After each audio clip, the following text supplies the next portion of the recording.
Welcome to the Schools of Excellence podcast, a place for insightful conversations about building sustainable schools of excellence. Join me each week as we explore the importance of leading with your values, creating impact, and leaving a lasting legacy.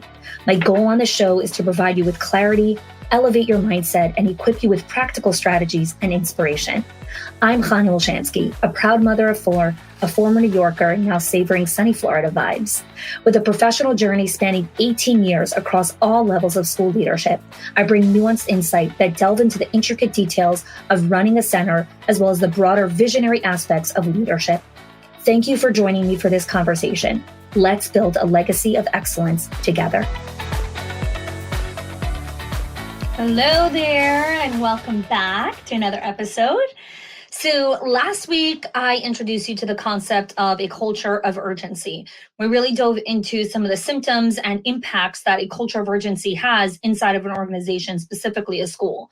And so today we're going to talk about the opposite of a culture of urgency, which is a culture of calm, culture of serenity and peace and intentionality. And what happens a lot when people hear these words is there's almost this opposite magnetic pole where it's like, I don't want to go there, because it feels really different in a world that is really prioritizes fast-paced and demanding nature of modern life. It feels really difficult to embrace a culture of slowness or more mindfulness. And the other reason why it's so difficult to embrace more slowness is because we have these big ambitions and goals. And if you're listening to the Schools of Excellence podcast, you do have big ambitions and goals for your company. And so when you think of doing things slowly, you're like, 1 second, but I have all these big dreams and I have all these big goals. I also think there's just a lot of this conversation that really seeps into our culture. Like we have, 30 under 30 or all these Forbes, the top 40 under 40 list of all these people that made $1 bajillion by the time they were 30 or 40. And so there's such a prioritization in our culture of making it big or being successful before a certain age. And it's like, whoa, now you're amazing because you were able to do this before you were 30 or before you were 40. And I think, again, it's not that there's anything wrong with becoming, insanely successful before you're 30 or however you define success. It's more about, is that aligned with the values and how you want to live in harmony with your life and in your center. So people that are listening to this podcast, people that are, running legacy-based businesses, legacy-based childcares, where there's this intentionality on building community, on building legacy, on leading through values. We live incongruently when that's what we want, but then we pursue this fast-paced, dog-eat-dog mindset. And so I really hope that with these two conversations last week and today, we can really kind of bring balance to both of those. And balance is really the wrong word, I think, but just more harmony, more integration, that you can have big ambitions and you can have big goals and you can have big dreams, but it doesn't mean that you have to go and be relentlessly pushing the boulder up the mountain and never stop and never pause to take a moment. I think especially for those of you that are listening to this episode that are in a season of raising a family, you will never have regrets for building your business a little bit slower and prioritizing family and really prioritizing what it means to be present emotionally, mentally, physically, spiritually present with your children. That window of time is short, and when it closes, it never opens again. I really need you to understand this. For whoever is in a season right now who is raising a family, that season has a window. It has a beginning time, it has an end time. And when it closes, it never opens up again. But your season to build your business is infinite. You can run your business till you're 80. You can't have kids when you're 80. Right? You're supposed to be enjoying your grandchildren and great-grandchildren when you're 80. So we have to understand, again, and I talk about this obsessively of seasons of life. You won't regret going a little bit slower, but prioritizing your values. So if your values in this season are family, then prioritize that, then value that. And by valuing, it means you're giving time to that. Okay? If you're in a season right now where you're caring for an elderly parent, go slower in your business. Give the parent the time that they need, that you want to give them. Okay? And whatever season of life that you're in, I know I talk a lot about family because family is a huge part of my life right now. That's my season. It's also just a huge value in my life. But whatever you value, you won't regret building the business a little bit slower when you lived incongruent with your values. So let's dive into today and really understand, what does it look like to build a culture of calm, of serenity, of intentionality, of just mindfulness. So the first thing is really prioritizing the environment and the well-being of the team.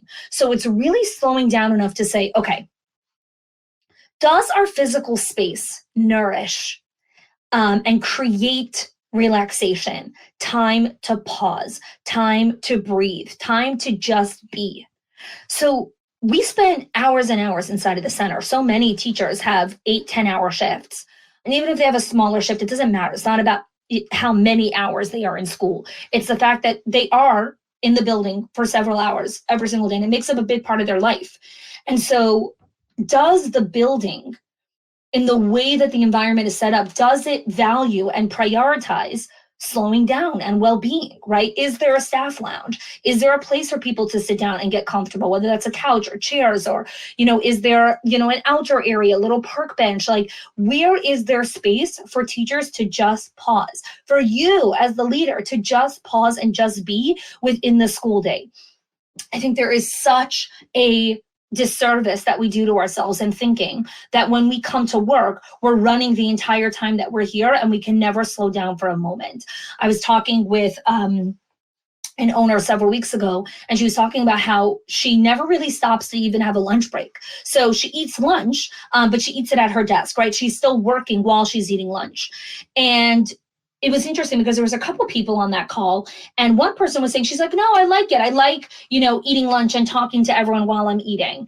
And I said, okay, well, that's you. But this director really wants peace and values quiet. And she's eating lunch at her desk while being interrupted by everyone. That's not prioritizing well-being. And let me tell you something. Eating lunch for 30 minutes alone and quietly and getting that time for yourself, you are not going to make any more money that year if you eat lunch quietly. You are not going to be any more successful if you eat lunch with everyone else. You are not going to be any more amazing if you eat lunch while you're taking sales calls, or, eating lunch while you're doing a tour or whatever it is, or scarfing your sandwich down 4 seconds before the tour comes. This is where really surrendering and understanding that prioritizing well-being is a vehicle for success. It is the pathway to making more money and more profit and more peace in your life. You don't become more wealthy when you don't eat lunch. Like that's not a correlation. Where else do we want to bring in more intentionality, and how do we bring that in? Like I was saying, intentional decision-making. So in a culture of urgency, there's reactive decision-making. In a culture of calmness, there's intentional decision-making. So instead of reacting impulsively, we really take the time to consider, what are the repercussions of this decision? What are the consequences? We weigh the different options. We align the choices with our values, with our long-term goals. We take the time to think something through. Now, one of the things that we adopted inside of our culture in the membership department, gosh, it's almost 2 years, I think, at this point, is when we write an email, we don't click send for 24 hours. We actually let it sit in draft mode for 24 hours. And the reason for that is, there's lots of reasons, but one of the main ones is that after we write the email, there's always other things that kind of percolate in that 24 hours. So sometimes I'll end up chatting with Michelina about something, or I'll hear something, or something will always happen in that window that I'll be like, okay, let's shift the language of that email a drop, or let me actually jump on a call instead of an email. I actually would rather do that. So we write the email if we're writing to a client or whoever it is, and then we let it sit in draft mode for 24 hours. Let me tell you something, okay? Our customer service and our client delivery is still at the highest that I want it to be. It's still incredible. Now, is there always room for improvement? Of course, we can always make it better. But putting an email in draft mode for 24 hours and giving it time to marinate makes us better. The urgency of reacting right away, we've seen the impact of that. It's never served us to reply in 5 seconds. There's something beautiful about taking time to answer. So I've shared that with our clients many, many times, and a lot of our leaders have actually adopted that principle inside of their organizations, where they'll write emails and they'll keep it in draft mode for 24 hours before they reply. So where else do we want to bring a culture of calmness? Cultivating patience. Ah, this is hard.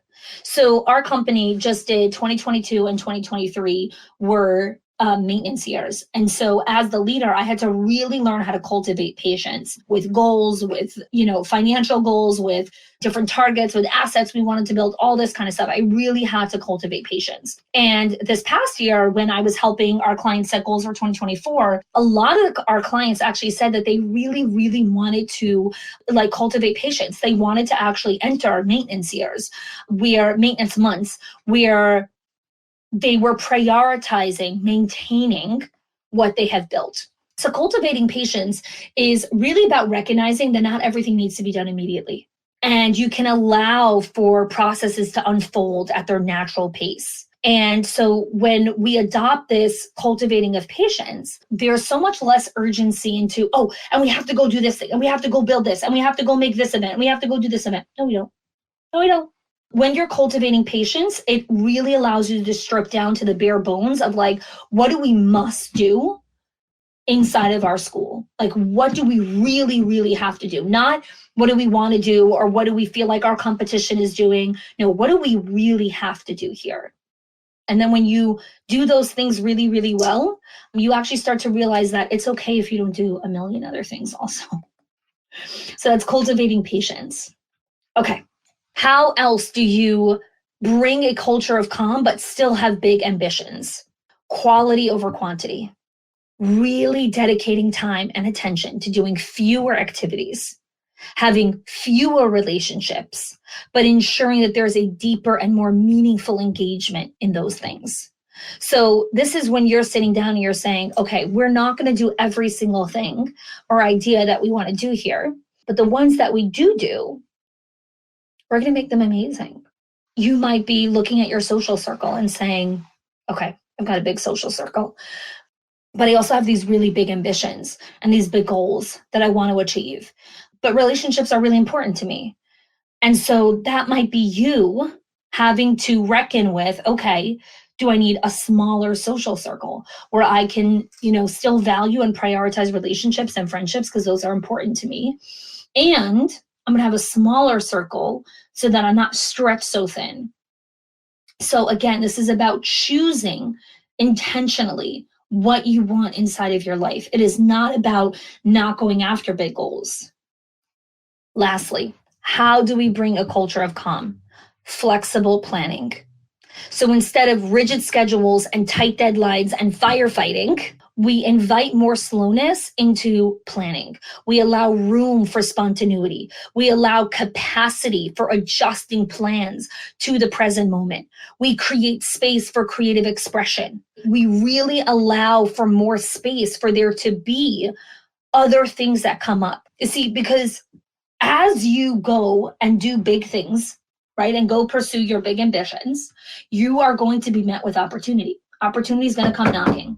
And when your schedule is so tight and rigid and has no space, you don't get to say yes to opportunities. You actually miss certain amazing things because you overcrowded your schedule with stupidity. And so this is why it is so critical as you're building and have big ambitions and goals to go slower, to create more space, more flexibility and fluidity in your calendar and in your commitments. So when big opportunities come, because they will come, I promise you they're coming, you will actually have the capacity to go after them because you didn't say yes to a million non-needle moving activity inside of your business.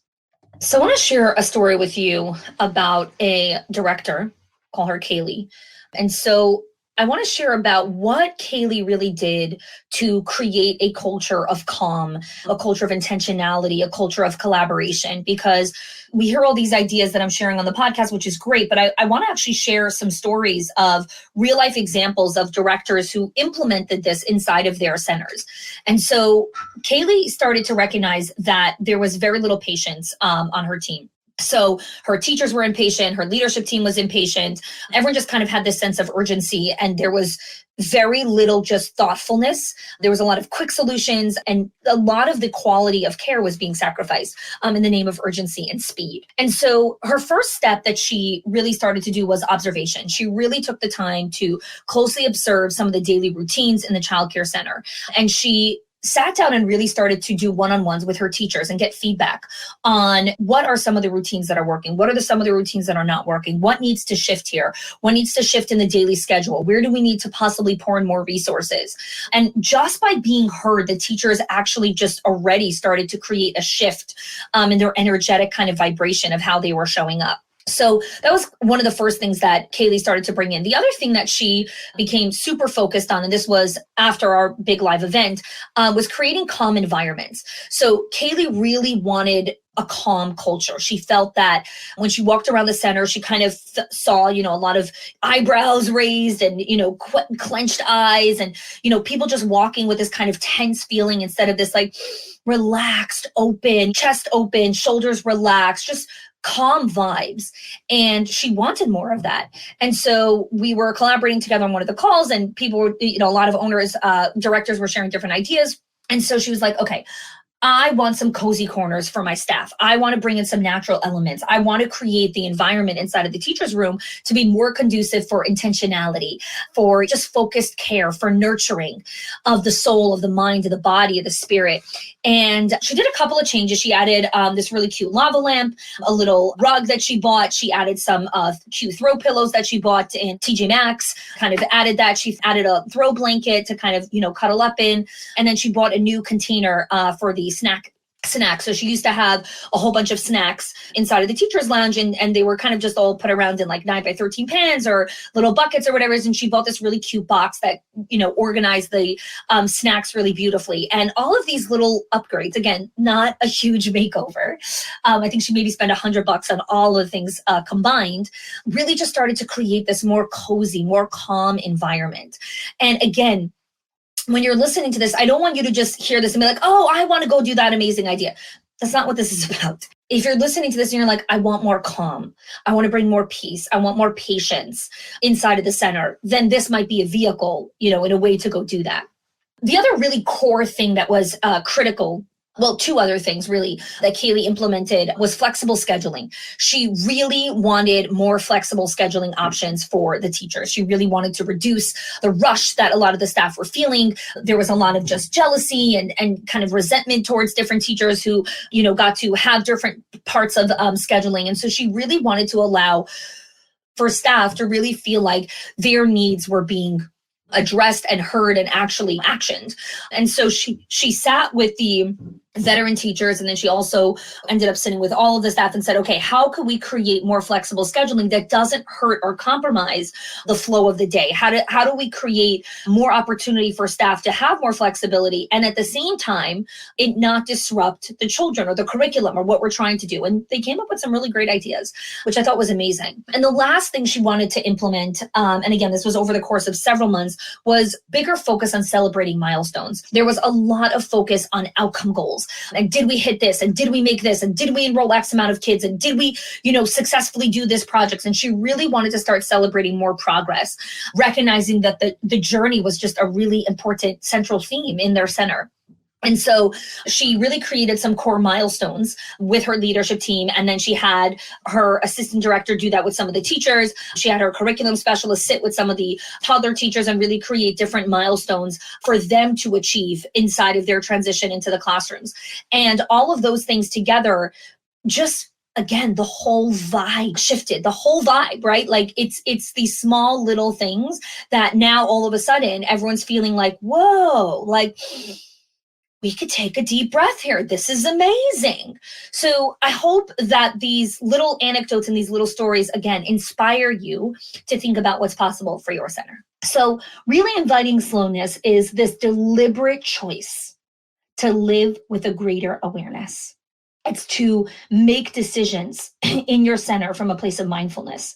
It's about claiming control over the peace and the pace inside of your life. You get to decide how quick and how flow your school operates. You really get to decide, I'm going to find joy in the journey rather than constantly being focused on the destination. And it's very difficult to find joy in the journey because the journey is full of tons of pebbles and rocks and boulders and chaos and uncertainty and ambiguity and frustrated people. And it is very difficult to find joy in the journey. The problem is that if you only find joy when you get to the end, you are always going to be hustling. You are always going to feel like everything is urgent. Because everything is urgent. If you don't allow yourself to celebrate until you get to the end, you're going to run and run and run until you get to the end, but there's no end. The work is always there. Even if you worked for 14 hours straight, there'll still be more work, right? It's not, oh my gosh, if I clean and clean and clean, every single day, then tomorrow I don't have to clean. No, tomorrow, new people make new messes. Or the same people make new messes or the same mess. Pausing and inviting this culture of slowness goes against our nature. And it takes so much leadership and courage to say, I want sustainable schools. I want retention. I want a thriving culture. I want to be doing this for a long time. I say this all the time. I'm playing the decades game. I want to do this till I'm 80. So if I'm playing the decades game and I want to do this till I'm 80, well, I better be doing it in a sustainable way and not burning myself out. That means I have to go slower. I have to go slower. And I don't want you to think that going slower means you don't have goals and you don't get to have big ambitions, because you do. You do them in a different way. So I hope today's conversation really inspired you to just go a little bit slower, embrace a little bit more mindfulness, a little bit more intentionality. And if you're thinking of all this and saying, I want this, I want to be around this, I want to be around community who's like this, I want mentorship where, I could really bring this into my life, then I would love to invite you to apply to our Owners HQ and Directors Inner Circle. The link is in the show notes. Our community is about prioritizing excellence and really doing that in a way that is calm, sustainable, intentional, and mindful. So if this speaks to you, I would love to welcome you to the tribe. All right, thanks so much for joining us today. If you are loving the Schools of Excellence podcast and have gotten any value out of it for your school, I would love if you can do two things for me. One, subscribe to the show so you never miss an episode. And two, can you please leave us a review? Reviews help other school leaders know that this is the place to learn how to build a school of excellence. And I would be so grateful if you can do that for us. Your help and support makes this show to be able to be listened by the thousands of other school leaders all around the world. Thanks so much for listening, for giving us your time and attention each and every week. And I appreciate that you have joined us.